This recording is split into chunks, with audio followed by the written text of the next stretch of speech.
صدیق اکبر کا فہم ہے، ابو بکر صدیق کہہ دو رضی اللہ تعالی عنہ۔ پچھلے دنوں ایک مولوی صاحب کہنے لگے، مولوی تو نہیں ہے کنجر ہے، تو وہ کہہ رہا تھا مولویوں کے سامنے کہتے ہیں ابو بکر کا ایمان ثابت کرو، ابو بکر کا ایمان ثابت کرو، ابو بکر کا ایمان ثابت کرو۔ سمجھو ہے وہ تو ہے ہی ہے نا۔ کہتے ہیں جی شیخین کا امام، وہ اتنا نہیں جتنے اس کے ساتھ بحث کرنے والے۔ تو میں نے کہا متا اینڈ کمپنی، متا ایکسپریس، متا اینڈ کمپنی، تم کہتے ہو ابو بکر کا ایمان، تو وہ ایمان ہے کہ رب نے قیامت تک آنے والوں کے لیے شرط لگائی ہے کہ ابو بکر کی طرح ایمان ہوگا تو ایمان قبول ہے۔ پتہ نہیں تمہیں سمجھ میں نہیں؟ آمنو کما آمن الناس، اور ابو بکر تو وہ ہے ہر نماز میں پڑھتا ہے صراط الذین انعمت۔ یہ کون ہے انعمت علیہم؟ کون؟ اولئک الذین انعم اللہ علیہم، آگے من النبیین، آگے صدیقین۔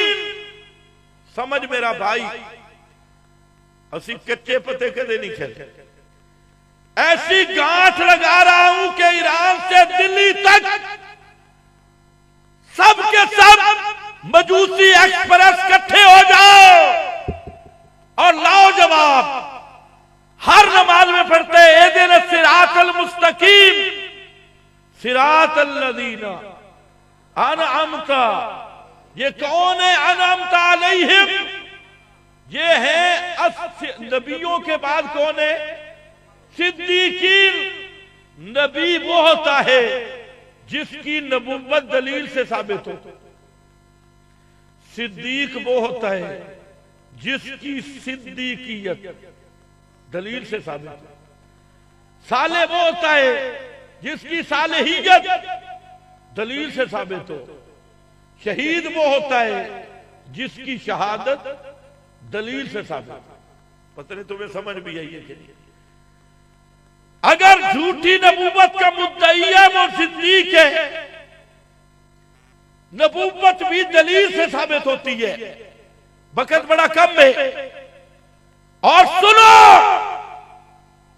ابو بکر وہ ہے جس کی صدیقیت دلیل سے ثابت۔ توجہ میری طرف، کس سے ثابت ہے؟ اور دلیل ایسی کہ اس کا انکار کرے، اس کا انکار کرے پورے مذہب کا انکار، اور اس کا اقرار کرے پورے مذہب کا انکار۔ پتہ نہیں تمہیں سمجھ میں آئی ہے بھائی؟ دوسری ایکسپریس کو کہہ رہا ہوں، اس کو مان تب بھی کافر ہے، نہ مان تب بھی کافر ہے۔ چل تم نے نعرہ بدل لیا، ہمارا نعرہ اب بھی ہوئی ہے۔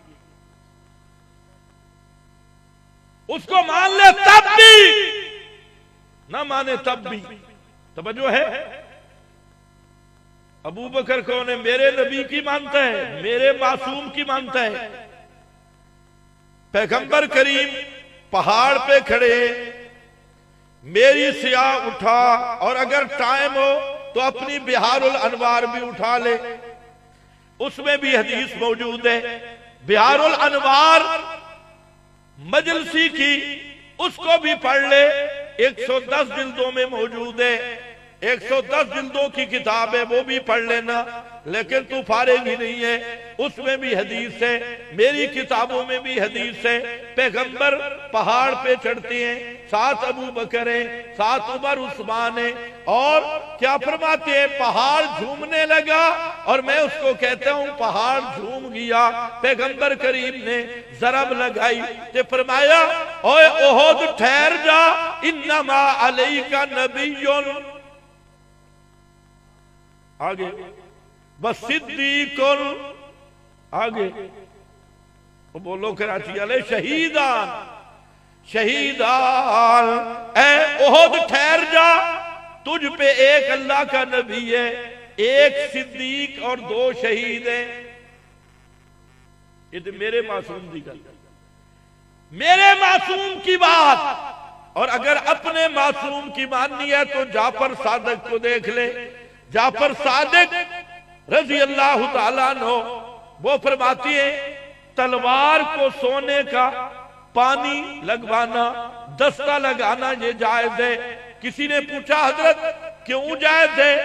کہتے ہیں کہ ابو بکر صدیق نے یہ کام کیا، ابو بکر صدیق، اور ساتھ جو بیٹھا تھا راوی، اور راوی نے جمپ لگایا، بسبا، کہتے انتا تقول، تو ابو بکر کو صدیق کہتا ہے؟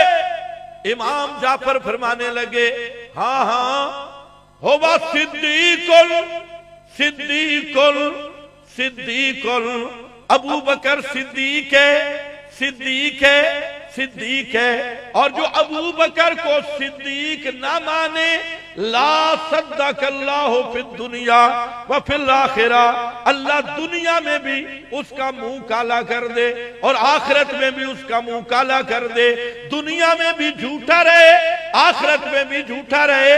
یہ تیرے معصوم کی بات ہے، میرے معصوم نے بھی بتا دیا، محمد مصطفیٰ نے، اور تیرے معصوم نے بھی بتا دیا کہ ابو بکر وہ صدیق ہے۔ جو اس کو صدیق نہیں مانتا اس کی زبان پہ کبھی سچ آ ہی نہیں سکتا۔ اب دیکھ ابو بکر صدیق ہے، پیغمبر کریم پہ موت آ گئی، ڈر تو نہیں گئے؟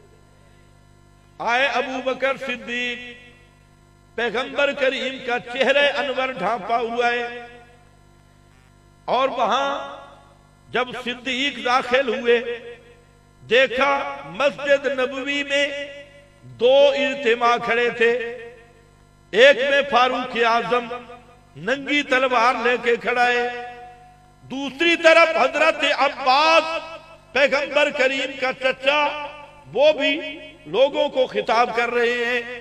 حضرت صدیق اکبر آئے، پیغمبر کریم حضرت عائشہ کے حجرہ میں دیکھا پیارے نبی صلی اللہ علیہ وسلم پہ چادر پڑی ہوئی ہے، آپ کے چہرے انور سے چادر مبارک اٹھائی ابو بکر صدیق نے، اور ابو بکر صدیق کے ہونٹ نیچے آئے اور ساتھ آنسو بھی بہنے لگے، فبکا، حضرت ابو بکر صدیق کے آنسو نیچے آئے، اور کیا کہتی ہیں حضرت ابو بکر صدیق؟